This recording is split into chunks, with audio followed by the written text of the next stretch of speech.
Hey guys, how's it going? Hope you're having a wonderful week like always. Today I am continuing with my Cyndi Lauper discography journey, and we made it to her fifth studio album from 1996 called Sisters of Avalon. Now this is my first time listening to the album, and I am looking at the track list. There are 13 songs on the album. The album is 51 minutes, and I don't recall hearing any of these songs before, so this is a true first listen video, but like always, if I start listening to a song and it sounds familiar, I'll let you guys know. Now, it does say here that thematically, the album touches on issues such as complacency and ignorance in popular culture, as well as discrimination of minorities and gays and women. And when talking about the album, Cyndi herself said, "To me, this album is a natural progression from the songs on Hatful of Stars. I've never been more proud of a group of songs." However, though, what's really unfortunate is that due to the ongoing friction between Cyndi and her record label, the album's release was delayed, and due to low promotion, sold only 56,000 copies in the United States. But since the album's release, it has been met with continued praise, including the Songwriters Hall of Fame noting the title track as one of Cyndi's key songs in her catalog. So just like any other Cyndi Lauper album, I'm very curious to find out what she has cooked up on this album. But anyway, enough talking, let's get into track number 1, Sisters of Avalon.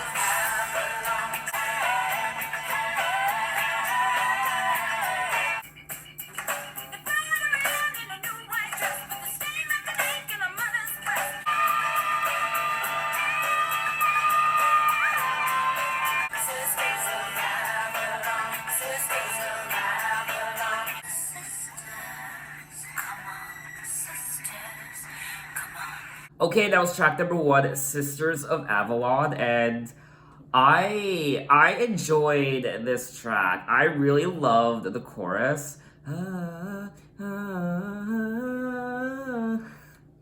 I butchered that, but you know what I mean. I think this is a great Cyndi Lauper song. I just found the overall sound and production of the song to be really interesting. Felt someone calling me into the howling of the wind. I heard the reflection of a sound echoing through my skin, and a distant drum rumbling underground gently guides me on through my wild heart, whispering to me the Sisters of Avalon. And then she goes on to say they brought her in a new white dress, but the stain left an ache on her mother's breast. Now all that's left are the ghostly steps from a distant corridor and a distant drum.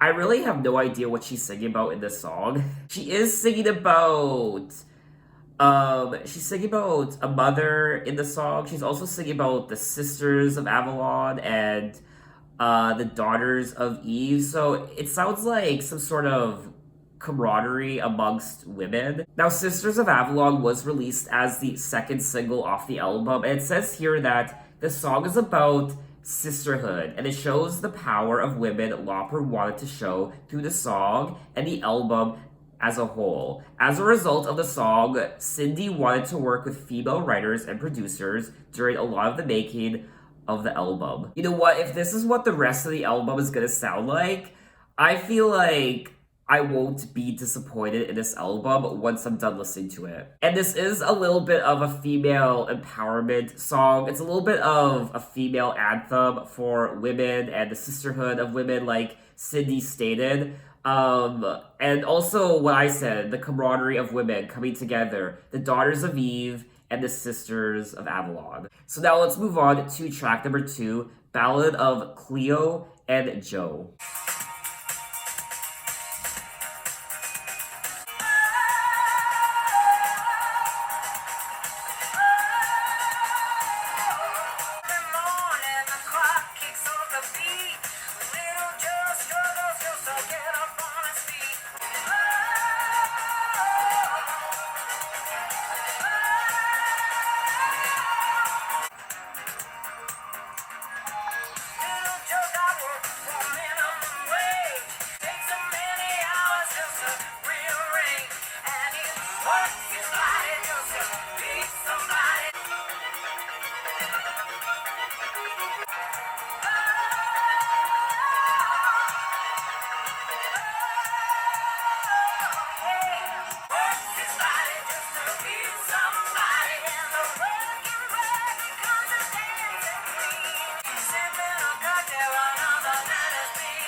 Okay, that was track number 2, A Ballad of Cleo and Joe, and the production on this album is just, it's kind of blowing me away. I wasn't expecting the sounds on this album, and this track in particular, it is electronic sounding as well, which I love. I love the beats, and I like her voice on this album. This album in general is just very different from her past albums, and I'm liking it. I really enjoy the story that was being told in the song, The Ballad of Cleo and Joe. Now, I'm thinking that Cleo and Joe is the same person, and this Joe character is struggling just to get up on his feet, and he has to wake up every morning, go to his deadbeat job just to make minimum wage. Sipping his coffee, another day has begun. Little Joe got to work for minimum wage, tries to get through another deadbeat day. But then when he comes home from work, at 5 o'clock, he comes home to change, takes him many hours just to rearrange, and he works his body just to be somebody. There's a woman in the mirror looking like a dream. So I'm thinking that Joe is an everyday man who is commuting to work, a job that he absolutely hates. It's such a crappy job. He's not making any money. He's making minimum wage.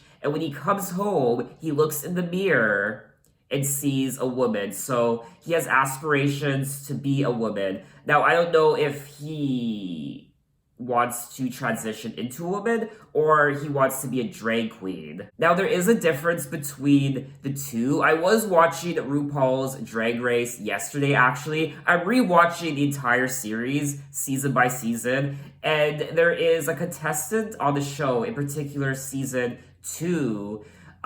During the reunion show, she actually confessed that she's transitioning into a woman. She doesn't feel like a boy. She doesn't feel like a man. She feels like a woman trapped in a man's body.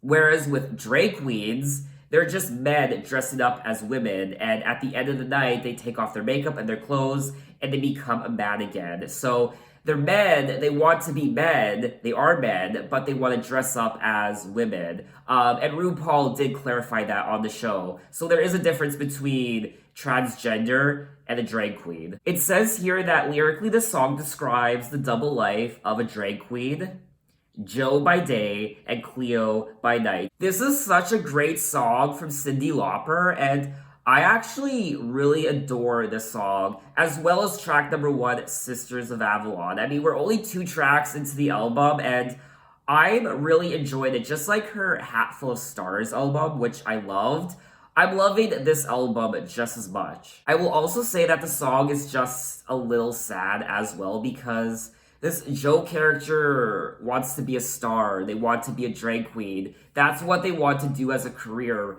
but they can't just yet. So instead, he has to wake up every day and commute to this shitty minimum wage job, barely making enough money to support himself. And then after work, he goes home and he transforms into a drag queen. He becomes a star, goes out and dances, and does something that he genuinely loves to do. Now, personally, I do know somebody like this who does have a day job, but at night they go out and dress up as a drag queen because they love doing it. That's what they want to do. Now, I imagine this is something quite common in the drag community, having a normal, regular day job and then at night going out and trying to hustle and make money as an entertainer and a drag queen. I imagine, I mean, it's not easy. It's not easy being an entertainer, especially depending on where you live.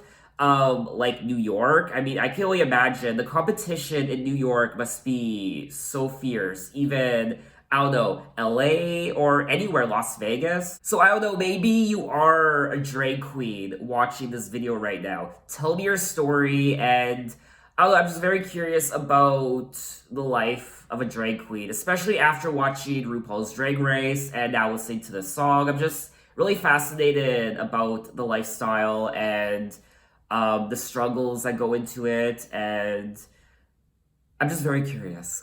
But anyway, let's move on to track number 3, Fall Into Your Dreams.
Okay, that was track number 3, Fall Into Your Dreams, and this was such a beautiful track.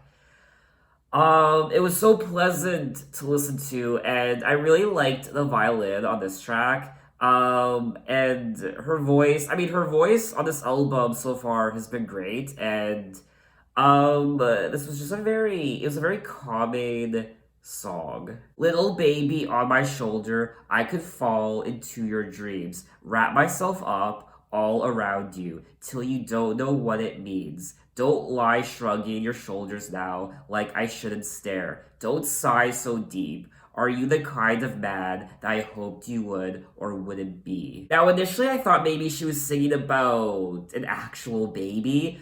But now, I don't know, I feel like she's singing about her lover, her significant other. She does say, are you the kind of man I hoped you would or wouldn't be? So, I don't know, but at the beginning of the song, she does say, little baby on my shoulder. So, I don't know if she's singing about an actual man or an actual baby. I am trying to find the true meaning of the song online, but I'm not having any luck. So if you guys know the true meaning behind this song, just leave a comment. It is a very beautiful song. Anyway, let's move on to track number 4, You Don't Know.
Okay, that was track number 4, You Don't Know, and hands down, this is...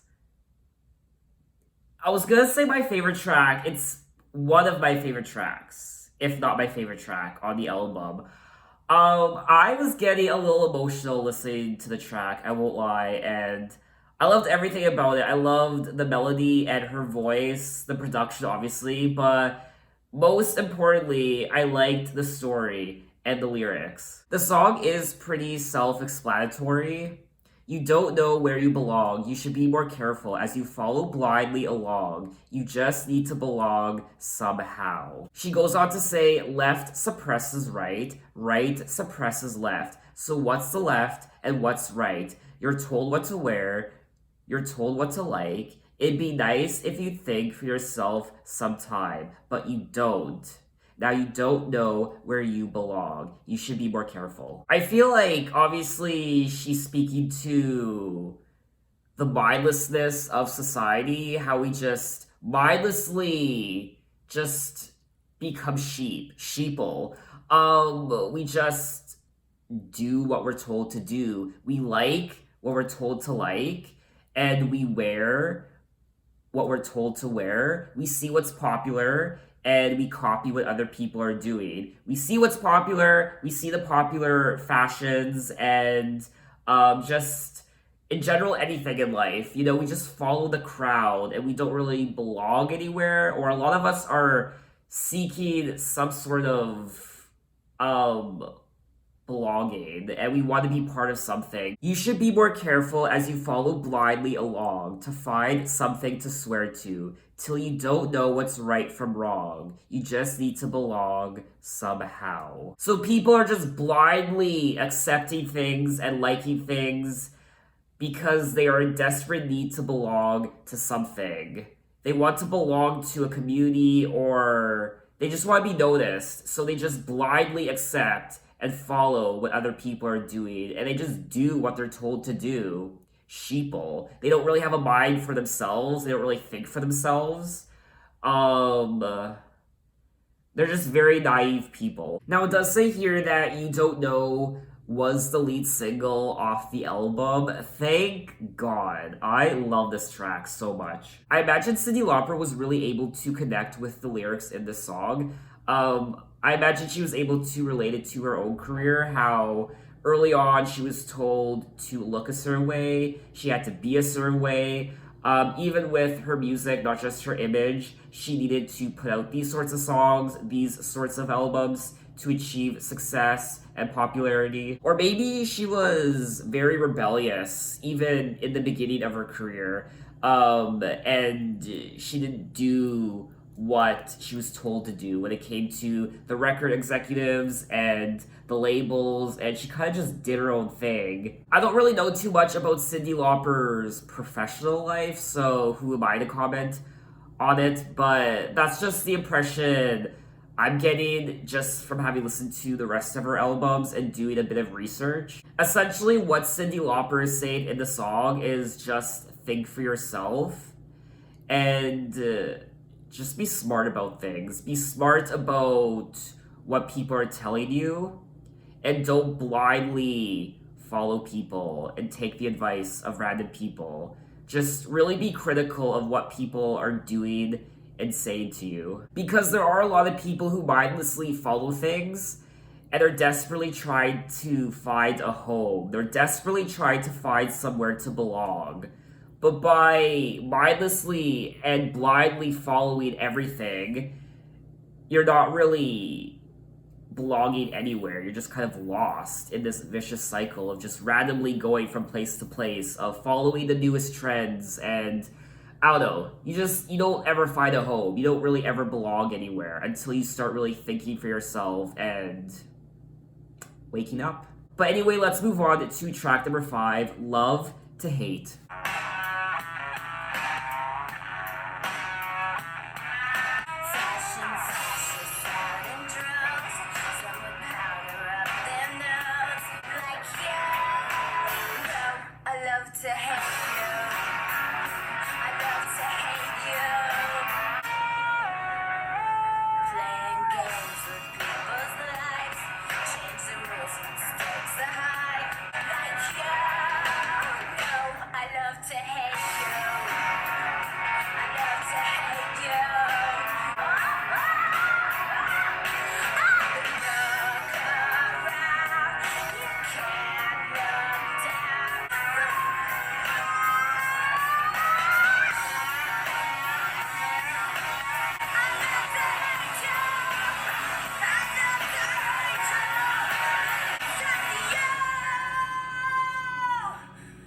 Well, she definitely got her point across.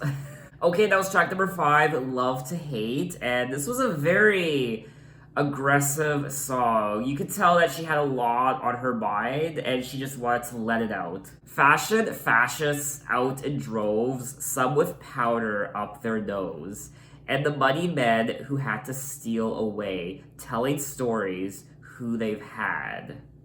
Who's a no count? Who looks bad? Then they turn around and say how much they like you. Like you? No. I love to hate you. And then she goes on to say, playing games with people's lives, change the rules when stakes are high. All the vampires come out at night to play. Things are different today. That is always what you say. So it looks like, I personally feel like she's singing about, I don't know, obviously she could be singing about record executives and the people she has to deal with in the music industry, powerful men.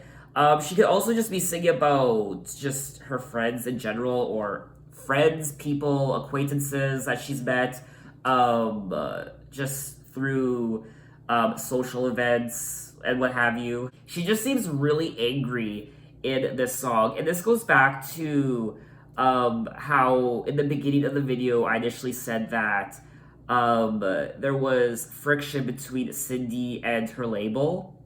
Due to an ongoing friction between Lauper and her record label, the album's release was delayed, and due to low promotion, only sold like 56,000 copies. So I don't know, is she singing about her record label on this track, maybe even this album? I know she's touched on things like this before on some of her other songs from her prior albums, so I don't know, leave a comment. She just has a lot of distaste and hostility towards the people she's singing about in this song.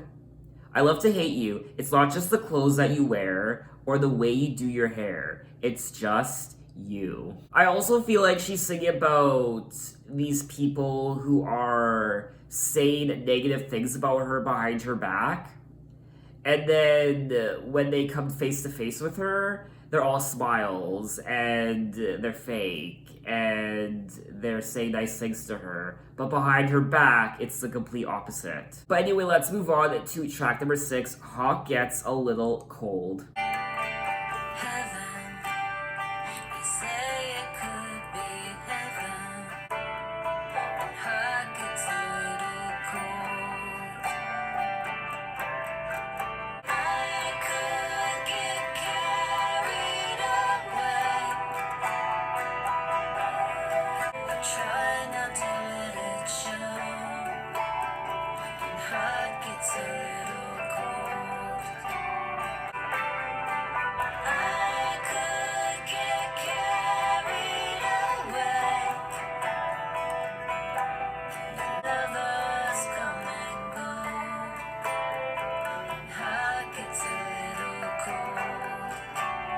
Alrighty, that was track number 6, Hawk Gets a Little Cold, and this was another track I really liked. I really enjoyed the melody, obviously her voice as well, and just overall, it's a great song just like the rest of the album. This album is very consistent, and I'm in love with this album. Heaven, you say it could be heaven, but I don't really know. Lovers come and go when Hawk gets a little cold. Infatuation is just the great anticipation of starring in that picture show. Let's wait until the credits roll when Hawk gets a little cold. So it is self-explanatory. I'm thinking that she's thinking about how initially when you start dating someone or you're infatuated with someone, you have a crush on someone, you start getting to know them, you be intimate with them, it's hot, it's steamy, but then eventually it cools down.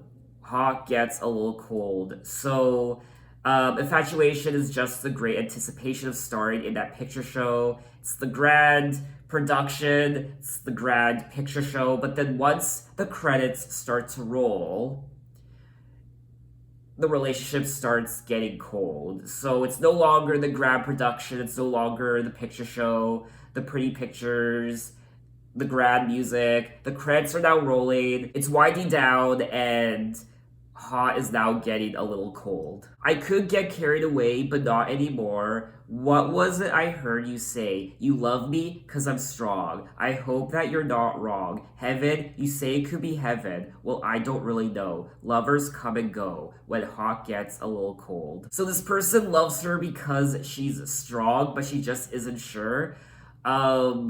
She's saying, I hope that you're not wrong, but lovers come and go. So it looks like she might be getting cold feet. And this once passionate, hot relationship is now turning a little cold. So now let's move on to track number 7, Unhook the Stars. Just when everything's in order and good, I'm back at the beginning, and it comes back to the heart. There's just nothing left for me to do here but unhook the stars. Do you remember when I told you all that I could? With time on my hands, I can make a new start. I just didn't want to stay here. I just didn't want to stay here and unhook the stars.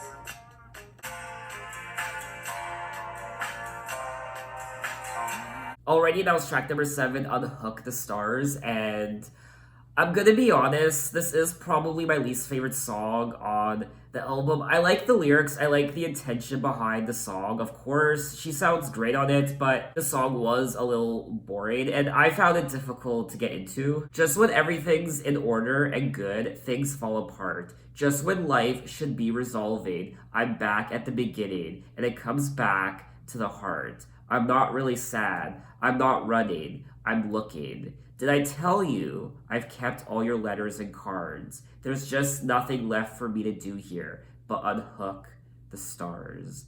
This is a sad song. She's saying, I was living your life, hoping you'd never fall. If I held on tight enough, and letting go now is like a passport to anywhere. With time on my hands, I can make a new start. I just didn't want to stay here and unhook the stars. So she is saying how everything was good, everything was great, but then things just started falling apart again. Just when life should be resolving, I'm back at the beginning. So she's back at square one. And it's interesting because things are falling apart for her and she's back at square one, but she's not really sad about it. I'm not ready, I'm not looking. So she's not chasing whatever it was she lost. She's back at the beginning again, but she's not running forward to try and achieve what she once had.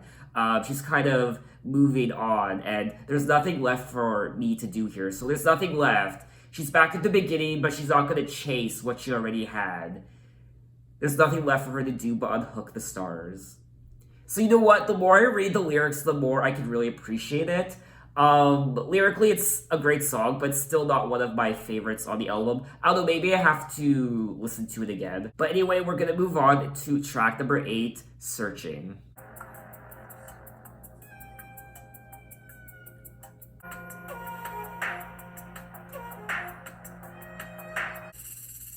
Feel like I'm crying on my belly, longing and clear, searching, I'm searching. I go jumping out of my skin, wound a little tight, and so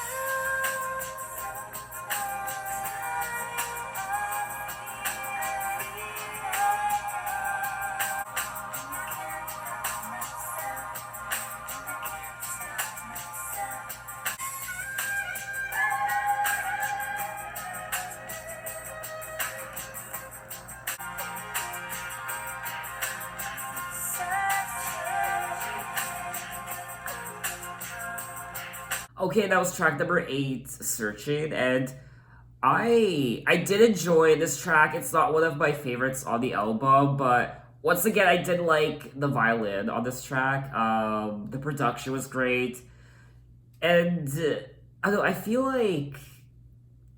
like on this album she seems to be a little lost. I mean, on this track in particular, she is saying that she is searching. I'm searching, and sometimes I feel like I'm just flying blind, and I can't help myself. And I can't stop myself. She's also saying how her dreams are insecure, and I could drink you to the marrow and still cry out for more because I'm searching. Now, I really don't know what she is searching for in particular. I don't know if she's searching for some sort of self-discovery or a partner, a relationship, or career-wise, maybe she is searching for a new meaning to her music, or I don't know, just not from this song, but the whole album in general. I've just been getting this sort of stuckness. Is that a word? Stuckness? I don't know. She just seems to be stuck. It's like she's in limbo. It does feel like she is trying to find something, and she just seems to be a little scatterbrained. I will also say that she doesn't sound very happy on this album. Just through the energy of her voice and the lyrics and the production, she just doesn't sound very happy. So, I don't know what she wants out of life. I don't know what she is searching for.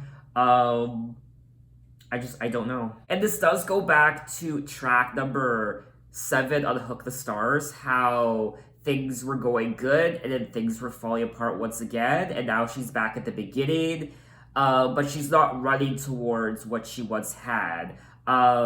She's kind of forging a new path. It's a new beginning.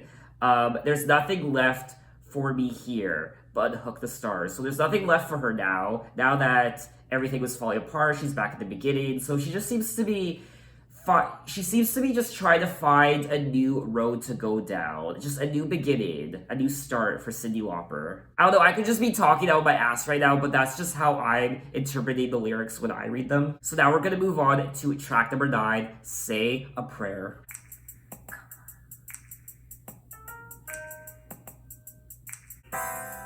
Say a prayer for all the souls in bloom under the scarlet moon. So what you with me, marionette, keeping you balanced by a single thread. Sometimes it's hanging in the balance, or dancing in the shadow like a silhouette. Say a prayer, say a prayer. Oh, say a prayer, say a prayer. All these pictures I can't forget. It can fill your cup with regret. Cut down fire too soon under the sky.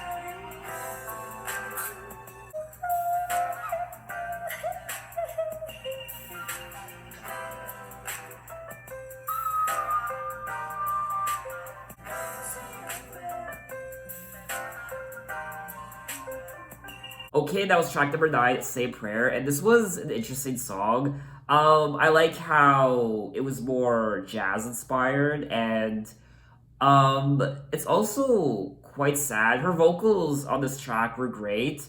It's a very moody track, and just like a lot of the rest of the album, it's, to me, a sad song. Some people get a sadness so long, they just go on thinking it's a natural thing. Some people throw their hands in the sky, and they wonder why God don't reply. Well, it's a strange, strange time. All our friends dropping like flies. Everything that's come to pass, all the time we thought would last. Well, I just button up my coat and cover my neck. I got barely enough time to catch my breath. And then she goes on to say, all these pictures I can't forget, it can fill your cup with regret. For all the souls in bloom, cut down far too soon under the scarlet moon. Now, I could be wrong. I'm thinking, now this is my own personal opinion, but I'm thinking she might be singing about the AIDS crisis and all the friends she lost too soon to the scarlet moon.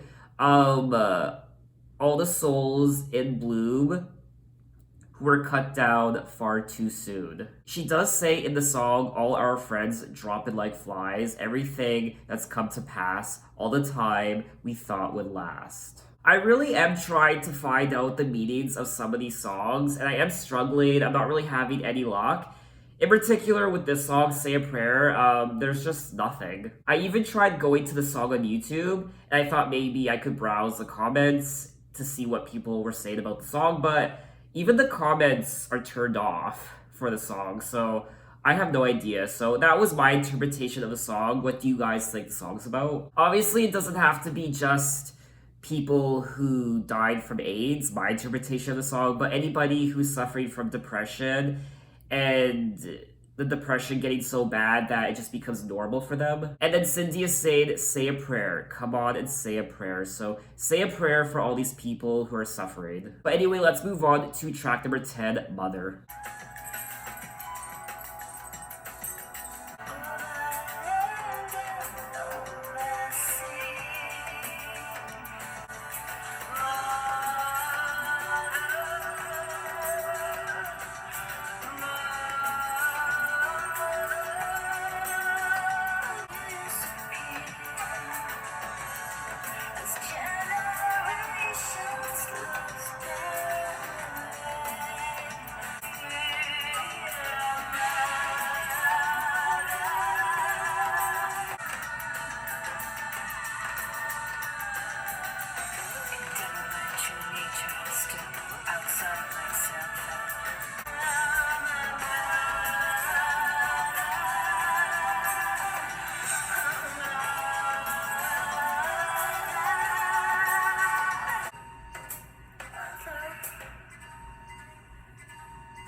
Okay, that was track number 10, Mother, and um this album's making me sad.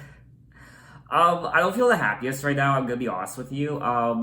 This was a great song. I love the production. It was more tribal sounding, more folk sounding, and I like that. Her vocals were very mournful on this track as well. Now I do believe I touched on this in my Cyndi Lauper Merry Christmas, Have a Nice Life album review video. She did give birth to a son in 1997, a year after this album came out. Now, I don't know if she's singing about her pregnancy in the song. I don't know if she was pregnant when she wrote this song. She is saying, from womb to womb, slaves and merchants, pilgrims and thieves felt her hand and charted skies by following her mood. Mother, mother, mother.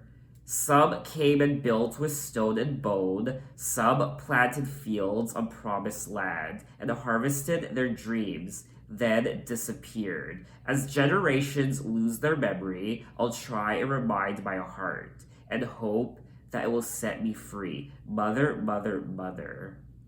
So I don't know, like, I don't know the actual story she's telling in the song. She could be singing about an actual mother, maybe her ancestors, perhaps.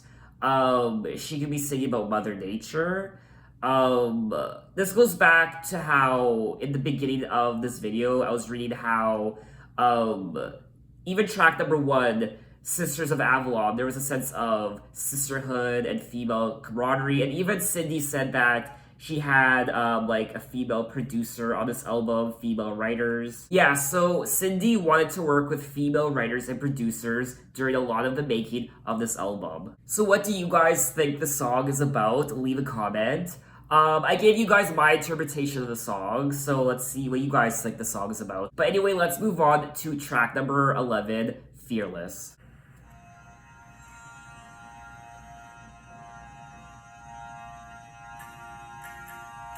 Sometimes I'm afraid when you go. But if I was fearless,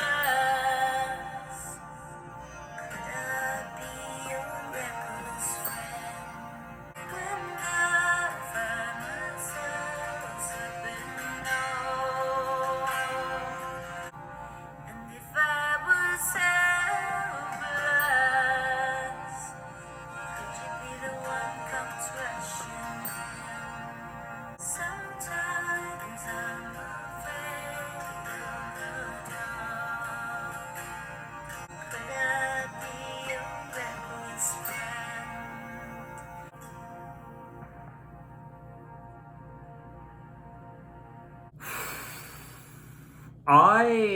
I'm getting emotional. I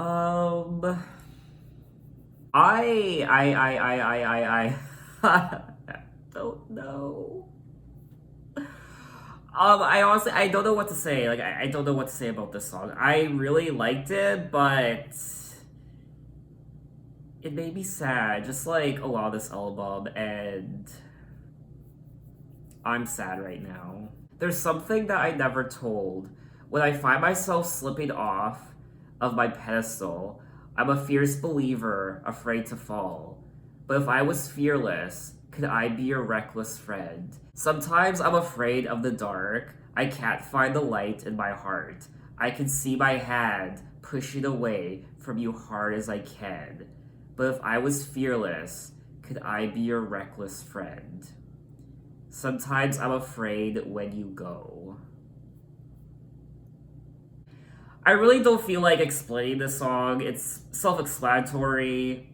You can interpret it however you want, but yeah. So now we're gonna move on to track number 12, Brimstone and Fire. I met a woman in the laundromat. She left her sock in my dryer. I said, "Is this love?"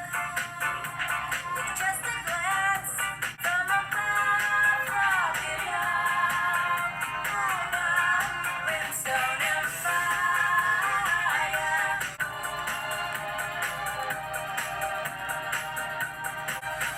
Yeah, we had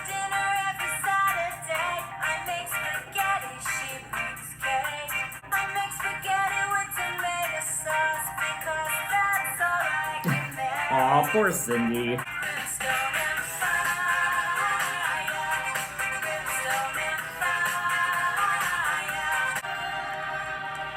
brimstone and fire. Hey kids, what do you say? Yeah.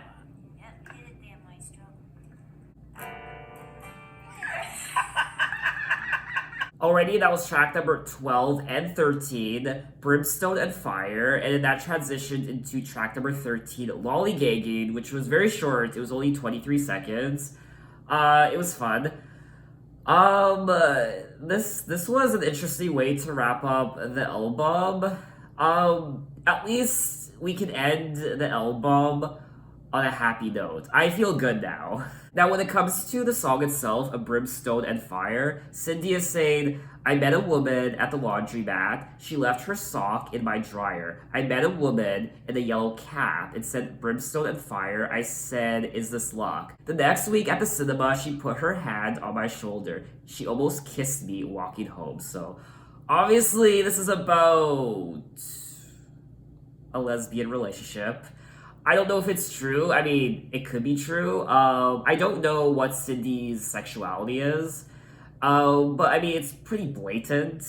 She met this woman and they had dinner together and Cyndi made spaghetti. She says, I make spaghetti. She brings the cake. I make spaghetti with tomato sauce. I mean, come on. When you make spaghetti, you also have to make meatballs. I mean, you just have to. That's what I do. I love making meatballs so much. Oh, so good. I will say though, I am making meatloaf today. I kid you not. I have the ground beef in my fridge right now. I'm making meatloaf and mashed potatoes. My mom's sweet and sour sauce will be glazed on top of the meatloaf. Oh my god, I just got hard thinking about that.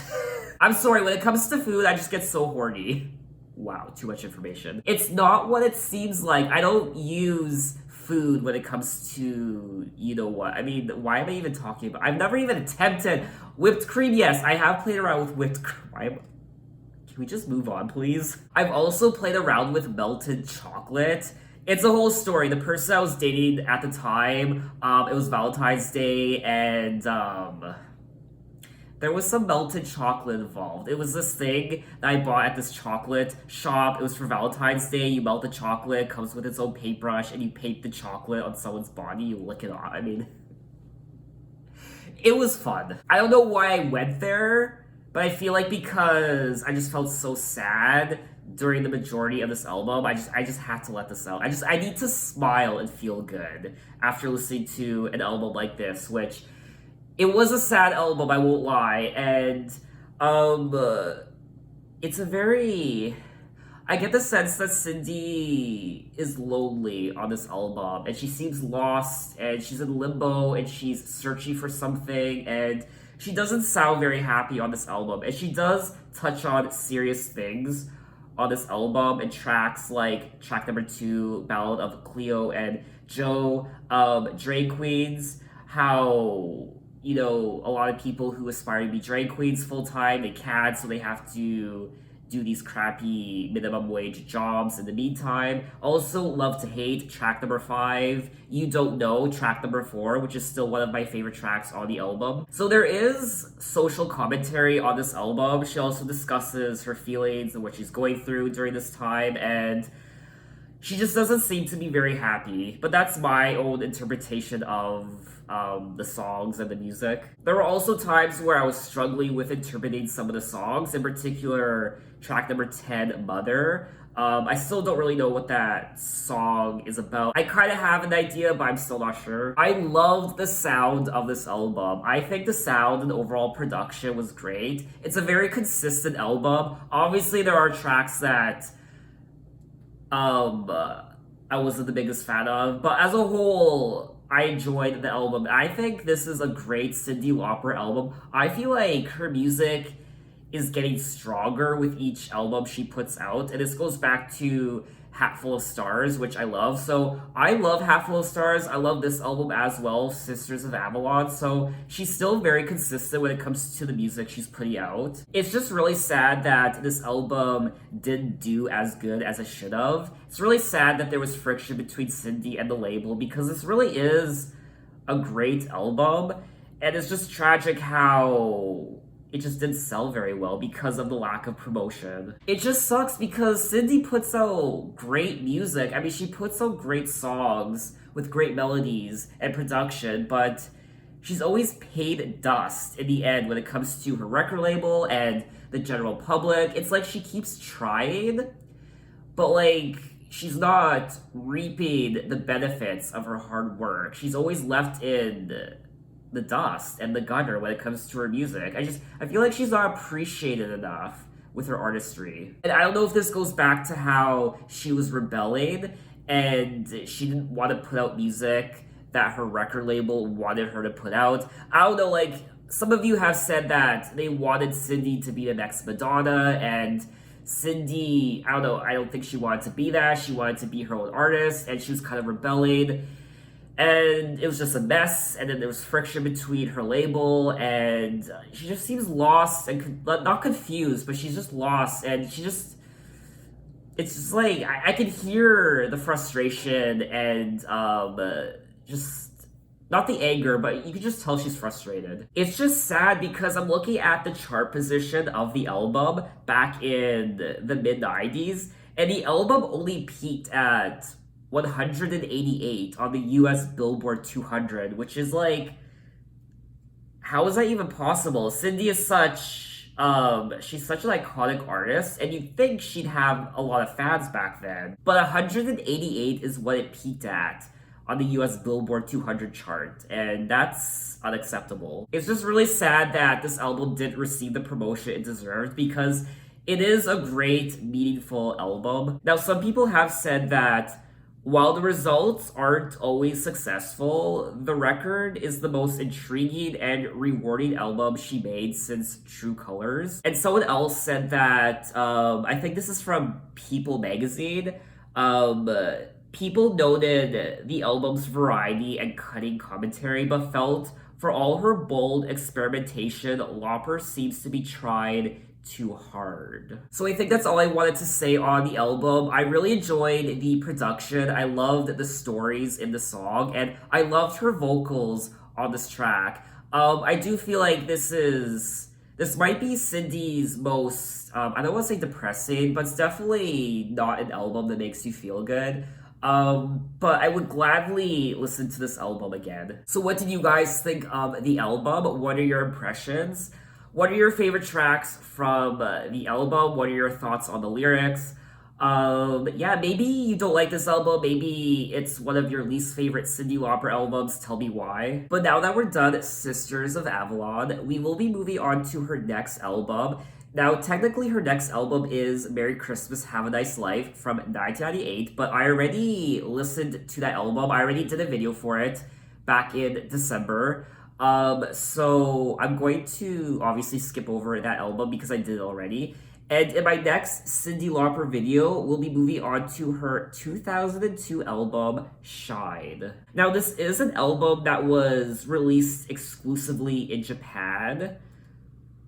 Okay, so the EP was released in 2002, but then the LP was exclusively released in Japan in 2004. So I'm really curious to see what this album's about. I'm really curious to listen to it just like any other Cyndi Lauper album. But anyway, thanks for watching, guys. You can find me on Instagram, you can find me on Twitter, you can message me, you can tell me other artists to check out. I'm open to ARs for any decade. You can find me on Apple Music, blah, blah, blah. I'm sick of talking. My mouth is so dry, I just want to stop talking. Okay. I did a lot of talking in this video. Okay. Bye.